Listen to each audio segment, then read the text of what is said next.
میں نے اعصاب کو پتھر کا بنا رکھا ہے، میں نے اعصاب کو پتھر کا بنا رکھا ہے، ایک دل ہے جو بنتا نہیں پتھر جیسا۔ بسم اللہ الرحمن الرحیم۔ السلام علیکم ورحمۃ اللہ وبرکاتہ۔ ڈھیر ساری دعاؤں کے ساتھ میں ہوں عبداللطیف گرجانی۔ اس سے پہلے میں نے اپنی ایک ویڈیو اپلوڈ کی تھی، صحافت اور صحافی کے بارے چند باتیں آپ کے ساتھ شیئر کی تھی۔ یہ اس سلسلے کا دوسرا اور آخری حصہ ہے۔ بات چیت کو آگے بڑھانے سے پہلے ایک تاریخی واقعہ آپ کی خدمت میں پیش کرتا ہوں۔ افغانستان سے ایک شخص اپنے ساتھیوں کو لے کے ہندوستان کا رخ کرتا ہے۔ راستے میں وہ ہر چیز کو، ہر رکاوٹ کو روندتے ہوئے بھی اور اپنی افواج کی تعداد کو بڑھاتے ہوئے وہ دہلی لال قلعہ تک پہنچ جاتا ہے۔ لال قلعہ بھی وہ فتح کر لیتا ہے، اور جہاں تک میں نے تاریخ میں اس کا نام پڑھا ہے، نادر شاہ۔ بعد میں یہ نادر شاہ ہندوستان کا حکمران بھی رہا ہے۔ اگر میں کچھ غلط ہوں تو میں آپ سے، کوئی نام میں غلطی ہو رہی ہو تو میں آپ سے انتہائی معذرت خواہ ہوں۔ نادر شاہ نے بہت سنا تھا کہ ہندوستان کے جو راجے مہاراجے، جو شہنشاہ ہیں، یہ ہاتھی کی سواری کرتے ہیں۔ نادر شاہ تو ساری زندگی گھوڑوں پہ رہا، تو اس کے اندر ایک خواہش تھی، ایک تجسس تھا۔ قلعہ فتح کرتے ہی اس نے اپنی سالاروں کو حکم دیا کہ یہاں کے جو بادشاہ تھے، وہ جو شاہی سواری ہاتھی استعمال کرتے تھے، وہ سواری میری خدمت پیش کی جائے۔ سواری پیش کی گئی، شہنشاہی حکم صادر ہوا کہ مجھے اس پر سوار کرایا جائے۔ سالاروں نے اپنے بادشاہ سلامت کو ہاتھی کے پیٹھ پر بٹھایا۔ پھر شاہی حکم صادر ہوا، بادشاہ سلامت نے کہا کہ اس کی لگامیں میرے ہاتھ دی جائے۔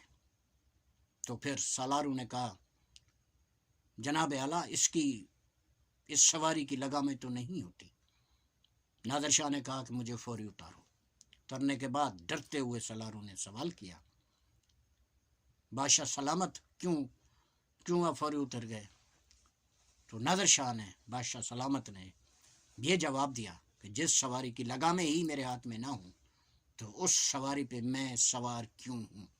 بغیر لگاموں والی سواری مجھے پتہ نہیں کہاں سے کہاں لے جائے۔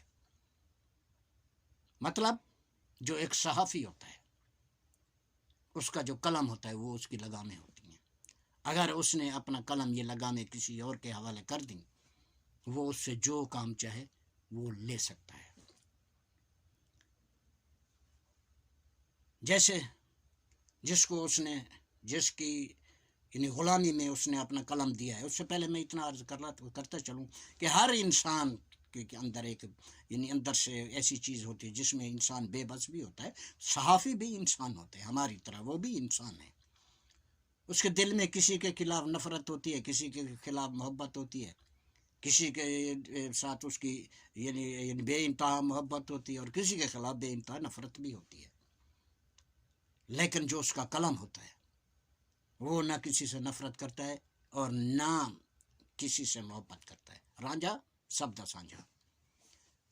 اب جب اس نے قلم اپنا، جس کو اس نے پیر و مرشد مانا، اس کے حوالے کر دیا، تو اسی پر پیر و مرشد نے حکم صادر فرمایا کہ فلاں آدمی جس کے وہ خلاف ہے، جس کو سیاسی طور پہ یا کچھ ذاتیات کی وجہ سے وہ اچھا نہیں جانتا، اس نے کہا وہ تو یہ ہے، وہ تو اچھا آدمی نہیں ہے، وغیرہ وغیرہ۔ آپ کے قلم نے بھی، آپ نے بھی لکھنا شروع کر دیا اس کے خلاف، اس کی برائیاں کرنی شروع کر دی اپنی تحریروں میں۔ پھر تھوڑے عرصے بعد، چند عرصے بعد، ایک ایسا دور بھی ہوتا ہے، وہی شخصیت اس شخص کے ساتھ یارانہ کر لیتی ہے، اس کے ساتھ مل جاتی ہے، تو پھر وہی شخص جس کو آپ اپنا پیر و مرشد جانتے ہیں، اس نے کہا یہ تو بہت اچھا آدمی، یہ تو عظیم لیڈر ہے۔ پھر اس نے اس شخص کی تعریفوں کو میں زمین آسمان ایک کر دیا۔ پھر آپ کا قلم بھی اس کی تعریفوں کے پل باندھنا شروع کر دیتا ہے۔ پروین شاکر نے اپنے ایک شعر میں کہا ہے کہ اس شرط پہ کھیلوں گی میں پیار کی بازی، جیتوں تو تجھے پاؤں، ہاروں تو پیا تیری۔ یعنی ہر حالت میں آپ کے ساتھ ہوں، جہاں تم وہاں ہم، وہ صحافی نہیں ہوتا۔ صحافی حق اور سچ کے ساتھ کھڑا رہتا ہے۔ اگر صحافی اپنے قلم کو خنجر سمجھتا ہے تو اس کے یعنی خنجر کے نیچے معصوم بے ضرر پرندہ نہیں آنا چاہیے، اس کا یہ خنجر اونٹ کی گردن پہ بھی پھرنا چاہیے۔ صحافی بے ڈر ہوتا ہے، اس کو کسی کا ڈر نہیں ہوتا۔ صحافی صحافت میں یعنی جہاں ڈر ہوتا ہے وہاں صحافت نہیں ہوتی، اور جہاں صحافت ہوتی ہے وہاں ڈر نہیں ہوتا۔ اگر آپ صحافی ہیں تو آپ کے کسی قلم سے لکھے الفاظوں کی وجہ سے، کسی آپ کی سٹوری کی وجہ سے کوئی خودکشی بھی کر سکتا ہے۔ آپ نے بغیر تحقیق کے کیے اس کے خلاف اتنا کچھ لکھ دیا کہ وہ برداشت نہیں کر سکتا، وہ خودکشی یا اس نے کر لی یا وہ خودکشی کے قریب پہنچ جاتا ہے۔ اور آپ کا یہ قلم، آپ کی لکھی یہ تحریر کسی کی جان بھی بچا سکتی ہے۔ ایک ایسا آدمی ہے، ایک ایسا مظلوم ہے جس کی کوئی نہیں سنتا، اس نے آپ کو پاورفل جانا، وہ آپ کے پاس آیا، آپ نے اس کا ساتھ دیا، آپ کے یعنی کوئی قلم نے اس کا ساتھ دیا، اس کی جان میں جان آ گئی، اس کی زندگی ختم ہونے سے یعنی بچ گئی، اس نے آپ کو طاقتور جانا۔ واقعی جو صحافی ہوتا ہے وہ بہت طاقتور ہوتا ہے اگر اس کا قلم مضبوط ہے تو۔ صحافی سمجھ لیں کہ اگر وہ صحافی ہے تو وہ 24 گھنٹے حالت جہاد میں ہے۔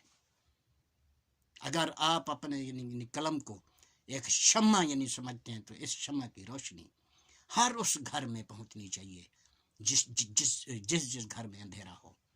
آپ نے یہ نہیں دیکھنا کہ یہ فلاں پارٹی سے ہے، فلاں مذہب سے ہے، فلاں ذات سے ہے، نہیں،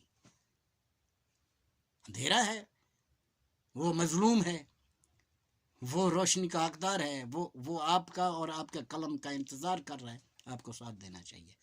یہ نہیں ہوتا کہ آپ کے اس شمع کی روشنی صرف جو آپ کی پارٹی میں جو آپ کا یعنی پیر بھائی ہے، جو آپ کے مرشد کے ساتھ ہے، آپ کا قلم اس کے گھر کو روشن کرے۔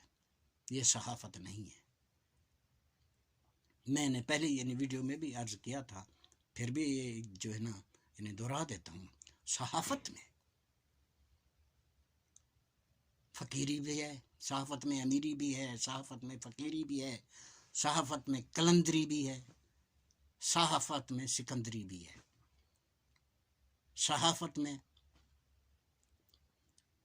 شہرت بھی ہے، صحافت میں رسوائی بھی ہے۔ یہ آپ نے خود چننا ہے، آپ نے کون سا راستہ اختیار کرنا ہے۔ صحافی ہر دور میں اچھے صحافی بھی رہے ہیں، آج بھی ہیں، آج نوجوان بھی ایسے ہیں جو اچھی صحافت کر رہے ہیں۔ پرانے صحافی جو ہوتے تھے وہ خبر کی تلاش کرتے تھے، خبر ڈھونڈتے تھے، اور آج کا صحافی خبر بناتا ہے۔ ڈھونڈنے اور بنانے میں زمین آسمان کا فرق ہے۔ ڈھونڈنے میں محنت لگتی تھی، ڈھونڈنے میں وقت لگتا تھا، ڈھونڈنے میں انکوائریاں کرنی پڑتی تھی، ڈھونڈنے میں اس خبر کی تحقیق کرنی پڑتی ہے۔ خبر بنانے میں تو آپ کسی بھی آفس کے سامنے بڑے بڑی چارپائیاں پڑی ہیں، بنچیں پڑی ہیں، وہاں بیٹھ جائیں، ایک پیالی چائے کا آرڈر دیں، وہاں بیٹھے بیٹھائے آپ ایک خبر لکھ دیں۔ اخبار بھی آپ سے نہیں پوچھتا، کیونکہ آج کے اخبار کو بھی پیسہ چاہیے۔ سیاست کی طرح صحافت بھی ایک بزنس بن گئی ہے۔ اس کے بعد جناب اب اس بارے وہی میں عرض کروں گا کہ میں کسی صحافی کے خلاف نہیں ہوں، مجھے کسی سے اختلاف بھی نہیں ہے۔ جو میں نے آپ کے ساتھ چند باتیں شیئر کرنے کی کوشش کی ہیں، یہ حقیقت ہے، میں نے کچھ سنی سنائی باتیں نہیں کی، میں نے یہ اپنی آنکھوں سے دیکھا ہے، میرا یہ مشاہدہ ہے، میرا یہ تجربہ ہے، وہی باتیں میں آپ کے ساتھ شیئر کر رہا ہوں، ورنہ میرے لیے سب محترم ہے۔ تو اگر کسی کو میری باتیں یہ غلط لگی ہیں، یا میں نے کوئی یعنی حالات سے ہٹ کے، یعنی حقائق سے ہٹ کے باتیں کی ہیں تو کمنٹس میں آئیے، میں جواب دینے کے لیے تیار ہوں۔ اس وقت تک اجازت لوں گا، سنیں اللہ دیوار۔